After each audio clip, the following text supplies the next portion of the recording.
Just have a fun and listen to it.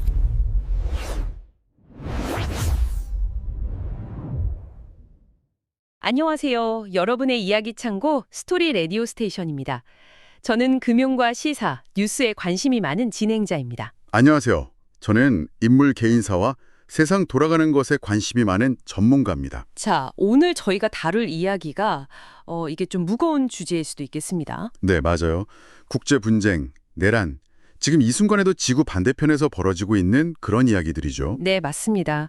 오늘 저희는 뉴스를 통해 그냥 스쳐 지나가는 그 이름들 뒤에 어떤 이야기들이 숨어 있는지 좀 깊이 들여다보려고 합니다. 좋습니다. 제가 자료를 보면서 사실 가장 먼저 눈에 들어온 건 정말 충격적인 숫자 하나였어요. 아마 그 숫자 말씀이시죠? 분쟁 때문에 집을 떠나야 했던 사람들의 수.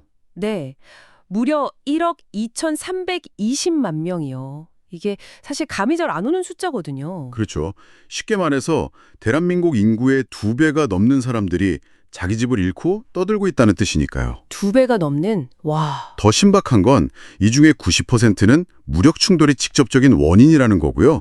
특히 자기 나라 안에서 떠도는 국내 실향민만 해도 8,340만 명인데 이게 불과 6년 만에 2배 이상 늘어난 수치입니다. 6년 만에요. 위기가 정말 빠르게 확산되고 있다는 신호네요. 바로 그겁니다. 그래서 오늘은 이 거대한 비극의 중심에 있는 몇몇 지역들을 좀 집중적으로 살펴보려고 합니다. 네, 그 첫 번째 지역이 바로 수단인데요. 아마 많은 분들께는 좀 생소할 수도 있을 것 같아요. 네, 이곳의 상황을 침묵 속의 재앙이라고 부르더라고요. 네, 그 표현이 정말 정확합니다. 현재 세계 최악의 인도주의 위기를 겪고 있는 곳인데도 이상하리 많지 국제사회의 관심에서 벗어나 있거든요. 왜 그런 거죠? 여러 이유가 있겠지만 일단 비극의 시작은 2023년 4월이었어요. 권력을 나눠 갖고 있던 정부군 SAF와 신속지원군 RSF가 서로에게 총부리를 겨누면서 내전이 터진 거죠. 아, 권력 다툼이 내전으로 번진 거군요. 네, 민주주의로 나아가려던 희망이 순식간에 끔찍한 전쟁으로 바뀐 겁니다. 그 결과가 정말 처참해요. 그 결과가 수단 한 나라에서만 발생한 국내 실향민이 1,160만 명이라고요? 맞습니다. 역사상 단일 국가로는 가장 심각한 수준이죠. 사망자 수도 정확한 집계는 어렵지만 한 전문가는 최대 40만 명에 이를 수 있다고 추정했어요. 40만 명. 정말 끔찍하네요. 여기서 저희가 주목해야 할 점은 바로 그 신속지원군 RSF의 정체입니다. 이들은 과거 다르푸르에서 끔찍한 인종청소를 저질렀던 잔자위드라는 민병대가 뿔리거든요. 아, 그 악명 높은. 네, 그리고 지금 그 역사가 정말 소름 끼치게 반복되고 있습니다. 현재 다르푸르 지역에서 비아랍계 주민들을 상대로 조직적인 학살과 대규모 성폭력을 저지르고 있어요. 그렇다면 이건 단순한 권력 다툼이 아니라 특정 민족을 말살하려는 제노사이드의 패턴이 다시 나타나고 있다고 봐야겠네요. 정확합니다. 더 큰 문제는 이들이 점령지 안으로 들어오는 모든 인도적 지원을 의도적으로 차단하고 있다는 점이에요. 구호물품을 무기로 삼는 거군요. 그렇죠. 식량과 의약품을 통제해서 사람들을 굴복시키려는 겁니다. 그래서 세계 최대의 기아 위기가 닥칠 수 있다는 경고까지 나오고 있는 거고요. 국제사회의 침묵 속에서 정말 끔찍한 일이 벌어지고 있네요. 맞습니다. 자, 그럼 다음 지역으로 한번 넘어가보죠. 수단과는 정반대로 전 세계의 이목이 집중되어 있지만 그 비극의 깊이는 결코 얕지 않은 곳, 바로 가자 지구입니다. 네, 가자는 인구 밀도가 아주 높은 도시에서 전쟁이 벌어지면 어떤 비극이 생기는지를 가장 극명하게 보여주는 사례죠. 모든 시스템이 붕괴된 곳이라는 표현이 있던데요. 말 그대로입니다. 인구 거의 전체인 320만 명 이상이 집을 잃고 피난 중이고요. 병원, 학교, 수도, 전기, 사회를 유지하는 모든 필수 서비스가 사실상 마비됐습니다. 특히 민간인 피해 규모가 정말 충격적이더라고요. 폭발물 사건 한 건당 민간인 사상자가 평균 8.1명. 이건 세계 최고 수준이라고요. 네, 인구 밀집 지역에 무차별적인 공격이 가해지면 어떤 결과가 나오는지를 보여주는 아주 냉혹한 통계죠.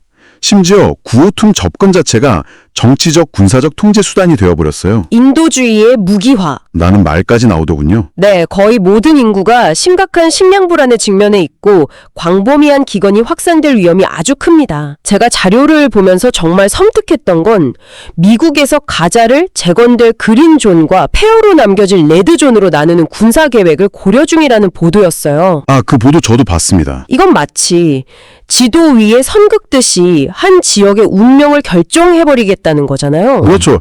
분쟁의 근본적인 해결보다는 그냥 사후 관리에만 초점을 맞추는 듯한 접근 방식인데 이런 방식으로는 절대 지속 가능한 평화를 만들 수 없습니다. 수단은 무관심 속에서, 가자는 과도한 관심 속에서 결국 본질은 같은 비극이네요. 네.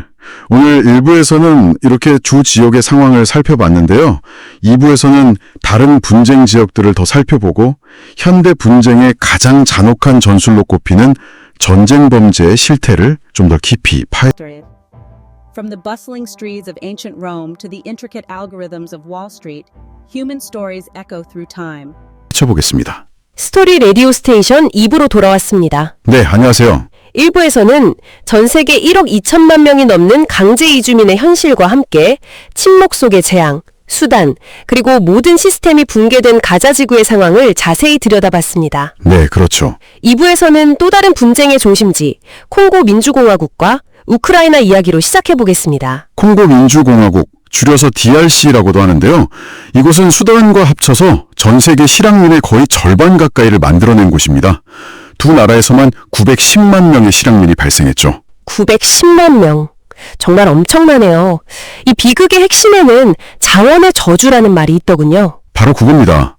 우리가 매일 쓰는 스마트폰이나 전기차 배터리에 들어가는 핵심 광물들이 바로 이 DRC에 풍부하게 묻혀 있거든요. 아, 축복이어야 할 자원이 오히려 끊임없는 폭력의 원인이 되고 있다는 거군요. 맞습니다. 그 자원을 차지하기 위해서 수많은 무장단체와 외부 세력들이 뒤엉켜 싸우고 있습니다. 평화협상은 계속 실패하고 폭력의 악순환만 계속되는 거죠. 우리의 일상이 지구 반대편 누군가의 고통과 연결되어 있을 수 있다는 참 불편한 진실이네요. 그렇죠. 그리고 유럽에서 벌어지고 있는 우크라이나 전쟁도 장기화되면서 상황이 더 나빠지고 있습니다. 보통 전쟁이 길어지면 피해가 좀 줄어들 거라고 생각하기 쉬운데 오히려 민간인 사상자가 전년 대비 31%나 급증했다고요? 네, 특히 작년 6, 7월 두 달 동안에만 530명이 숨지고 2,772명이 다쳤습니다. 주거지, 학교, 병원 같은 민간 기반 시설에 대한 공격이 계속되고 있기 때문이에요. 곧 겨울이 다가오는데 인도적 위기가 더 커질 전망입니다. 이런 통계만으로도 정말 끔찍한데 그 이면에는 더 잔혹한 현실이 숨어 있었습니다. 바로 전쟁 범죄, 그중에서도 성폭력의 무기화에 대한 내용이었습니다. 아, 네. 이게 그냥 전쟁 중에 우발적으로 발생하는 범죄가 아니라 아주 의도적이고 체계적인 전술이라는 점이 정말 충격적이었습니다. 정확히 보셨습니다. 이건 한 개인의 잔혹성을 넘어선 군사적 목표를 달성하기 위한 전략입니다. 일부에서 다뤘던 수단의 RSS가 대표적인 사례죠. 가족들 앞에서 또 피난민 보호소 근처에서 집단으로. 네, 그런 끔찍한 보고들이 잇따르고 있습니다. 이건 개인에게 상처를 입히는 걸 넘어서 그 공동체의 사회적 결속과 문화를 뿌리부터 파괴하려는 아주 비열한 목적을 가지고 있는 겁니다. 콩고민주공화국에서도 거의 모든 분쟁 당사자들이 이 성폭력을 전술로 사용한다고요? 네, 국경 없는 의사회에서는 DRC 동부에서 경악할 만한 수의 성폭력 생존자를 치료했다고 밝혔을 정도니까요. 육체적 파괴를 넘어 사회 전체를 무너뜨리는 가장 잔인한 심리적 무기인 셈이죠. 이런 끔찍한 범죄를 저지른 가해자들을 처벌할 방법은 정말 없는 건가요? 국제형사재판소, ICC 같은 기구들이 분명히 있잖아요. 물론 있습니다. 그리고 ICC와 국제사법재판소, ICJ가 우리가 이야기한 모든 지역의 전쟁 범죄를 실제로 조사하고 있고요. 그런데도 하지만 여기에는 정의의 공백이라는 명백한 한계가 존재합니다. 이들은 범죄가 일어난 후에 가해자를 처벌할 수는 있어도 지금 당장 벌어지는 폭력을 멈추게 할 힘은 없어요. 자체적으로 용의자를 치폴할 경찰력이나 군대가 없으니까 결국 각국 정부의 협조에 의존할 수밖에 없다는 거군요. 그렇죠. 결국 강대국들의 정치적 의지가 없으면 국제정의는 제대로 작동하기 어려운 게 현실입니다. 참 안타깝네요. 마지막으로 이 모든 분쟁의 배경에 또 다른 구조적인 요인이 자리 잡고 있다는 점도 짚고 넘어가야 합니다. 바로 기후변화입니다. 기후변화가 분쟁을 일으킨다고요? 네, 부채질하는 거죠. 특히 소말리아나 남수단 같은 곳에서는 극심한 가뭄과 홍수가 반복되면서 생존 자원이 고갈되고 이걸 차지하기 위한 갈등이 다시 폭력으로 이어지는 악순환, 이른바 기후분쟁 피드백 루프 현상이 뚜렷하게 나타나고 있습니다. 기후 위기가 인도주의 위기를 낳고 그 위기가 다시 더 큰 폭력을 부르는 거군요. 오늘 저희는 통계주에 가려진 분쟁의 참혹한 현실을 들여다봤습니다. 결국 이 모든 비극이 다 서로 연결된 우리 시대의 구조적인 문제라는 생각이 드네요. 맞습니다. 그래서 이런 비극에 무관심하지 않는 것, 어떤 일이 벌어지고 있는지 계속해서 관심을 갖는 것이 모든 변화의 시작일 겁니다. 네. 인도적 지원을 강화하고 전쟁 방조에 대한 책임을 끝까지 묻도록 국제사회의 목소리를 내는 것이 중요하죠. 오늘 이 이야기를 마무리하면서 청취자분들께 한 가지 질문을 던져드리고 싶습니다.